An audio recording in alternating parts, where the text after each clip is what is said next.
What's going on, everyone? Jeremy here from The Quartering, and this has been something that I have talked about on this channel for some time. And look, some people have something to say about it. Lauren Southern thinks it's a big joke, and maybe it is. And hopefully I'm still around in a few years where I hope I'm wrong and everyone comes back and dunks on me. I really do. But there has been, I think, an inarguable rise in the amount of men that have willingly chosen to check out of the dating scene. Right? That's irrefutable. Secondarily, there has also been an enormous rise in the, options out there, whether it's spicy videos. Okay, it started with that. The overall consumption of that only is on the rise. Then turned into AI girlfriends. If you don't believe me, just do some simple Google searches and look for all the people offering effective AI girlfriends out there. Then the banana washer tools start coming out. Giggity.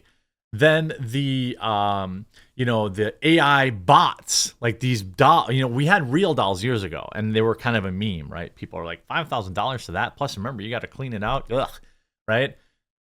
Now, you're taking those dolls, and they're looking more real than ever, and you're attaching AI sentience to them, essentially.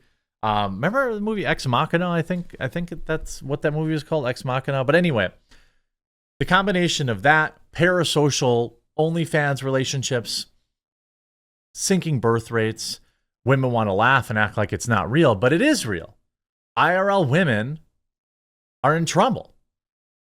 Men, humanity is in trouble, first and foremost. You see here, Joe Rogan says, game over for the human race. People making fun of me. This is an article from today. Joe Rogan has warned that it will be game over for the human race should robot hookup dolls become more convincingly human-like in their development. Duh. I've been saying this for years. The implications of advancing AI have been a hot-button topic in recent years. In Hollywood, for example, everyone from actors to writers to production teams and maybe even directors are seemingly at risk of being replaced by AI. They are. They aren't seemingly. They are being replaced by AI. That's an irrefutable fact. In January, the Concept Art Association of the Animation Guild surveyed 300 entertainment industry leaders and discovered that 75% of them expected AI to abolish, reduce, or merge positions at their companies. Researchers estimated that approximately 200,000 jobs will be negatively impacted by the shift before 2026 and 20% of industry roles. During a recent episode of the podcast, Rogan went elsewhere in his own predictions and discussed the possibility of the impact of these robot hookup dolls or sex bots, although uncanny lifelike in appearance, nevertheless are not sentient. With technology constantly evolving, Rogan told his podcast guest, writer and stand-up comedian Francis Foster and Konstantin Kisin that he foresees a dip in human reproduction rates because of these robots. I think we're going to get these robot dolls, Rogan said, in America. The amount of men that are single is very high. The amount of men that haven't hooked up in over a year is very high.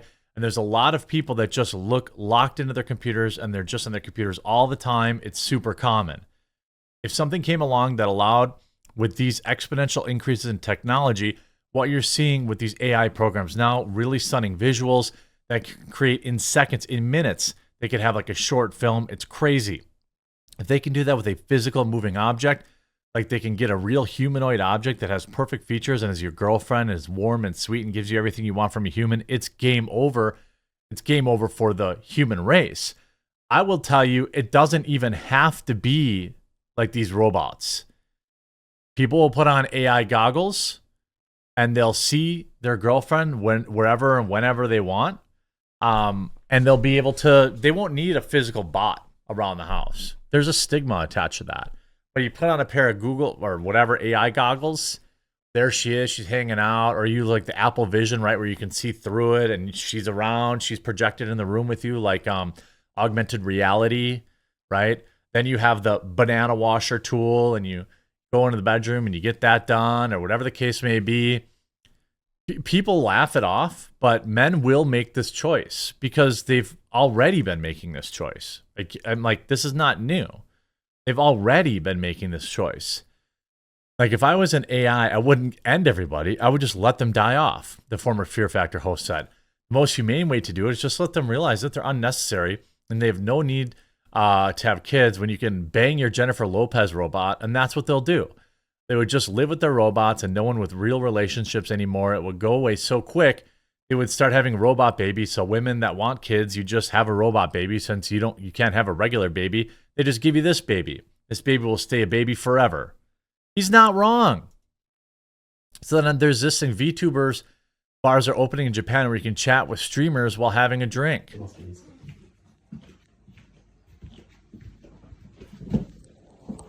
So it's just like こんにちは。konnichiwa. こんにちは。ここはどういうお店なんですか？ここは VTuber と一緒にお酒が飲めるお店です。じゃあ一緒に飲みましょはい、ぜひ。Now, do I think that people will want to do this out in public? I don't know. And it would be difficult to hear and have a conversation, I think. They'll do it in private. Oh, they will do it in private multiple times a day, my friends. They will have these little screens all over their house. They'll have different people there. They'll have different AI technologies. People underestimate the power of the human mind. The power of the human mind to trick itself into thinking something is real, right? We know this through people's reactions to VR. And VR's come a long way. Now, that's when your mind is an unwilling participant. But what happens when you become a willing participant? One that desperately needs to have this relationship, needs to have companionship. How about this? More than an AI girlfriend, the benefits and concerns with romantic chatbots. How about this article from 2 freaking hours ago? Spicy AI girlfriend chatbot ads are flooding Facebook and Instagram. Meta reportedly had at least 29,000 ads for AI girlfriend bots published around its social media platform. What do people think that means? There's obviously demand for it, right? Facebook, Instagram, and Messenger host thousands of advertisements for these type of chatbot girlfriends, according to a new report. Wired reviewed Facebook and Instagram parent company Meta's advertisement library and found that the company had at least 29,000 ads for spicy AI girlfriend bots published across its social media platforms. Meta did not respond. I don't have any problem with this existing. I don't have any problem whatsoever with this existing. Okay? But what do you think? I mean, do you think nobody's buying it? 29,000 ads just for a bot that can keep you company. VTubers, broadly speaking, are streamers who use virtual model to represent themselves. In recent years, these models have grown increasingly complex, expressive, allowing for immersive fan interaction. Companies such as HoloLive have taken things a step further, using VTubing technology to allow their streamers to be virtual idols, complete with full body tracking, choreography, and voice training in order to perform in concerts. These new VTuber bars opening in Osaka and Tokyo take things even further. By the way, in Japan, they have a birthright crisis. They're begging people to have kids, and they won't. Technology will allow fans to have a closer contact with their virtual idols. Some will have been critical about VTubers and idol culture in general, may encourage parasocial relationships. Well, duh. I mean, of course they will. You see, it's becoming more and more real, the scene happening. If this were here to happen in the States, I know who I will have a love and have to have a drink with. If people don't think young men, and probably women, I would assume, are dating these, virtual waifus parasocially, wait till they can have them beam directly into their house wherever they go. Oh, there she is. She's doing the dishes. Hey, baby. Oh, I'm going to walk around. I'm going to do my thing. You don't feel alone. She's not there judging you. Then you go into the bedroom and you have your little carnal desires. So you get your little banana washer out. This is more than people think it is. This is a gigantic budding economy that is going to fill a need. And that need is lonely men who have checked out or willingly checking out and just, you know, have a few desires to not be alone, have a few desires to, you know, get the poison out. I assume women will too. But to act like this isn't real, oh boy, it's coming. If you enjoyed this video, please do leave a like on it. If you haven't yet, please subscribe down below, and we'll talk to you again real soon.